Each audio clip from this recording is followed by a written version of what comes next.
Everyone, কি মন ভালো নেই? আসেন ছোট্ট একটা গল্প বলি। একটা জাহাজ দুর্ঘটনায় সব যাত্রী মারা গেছে। একটা যাত্রী ভাসতে ভাসতে একটা দ্বীপে এসে পৌঁছায়। তো সে দ্বীপে থাকা শুরু করে।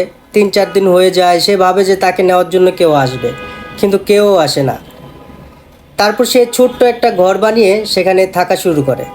1 মাস, 2 মাস, 3 মাস কেটে যায়, তাকে নেওয়ার কেউ আসে না।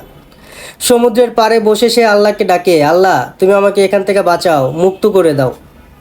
তারপরে সে কষ্ট নিয়ে আবার বাসায় ফিরে আসে।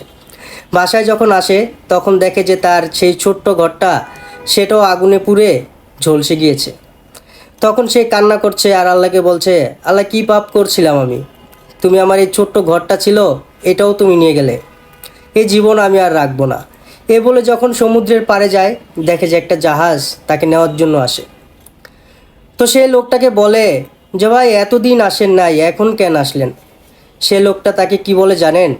আপনি যে এতদিন এই দ্বীপে ছিলেন আমরা তো জানি না, আজকে আপনি আগুন জ্বালিয়ে সিগন্যাল দিয়েছেন বলেই তো আমরা আপনাকে নেওয়ার জন্য আসছি। তো ঘটনাটা শুনে আপনাদের কি মনে হলো ভাই? কখনো আল্লাহর উপরে নিরাশ হবেন না।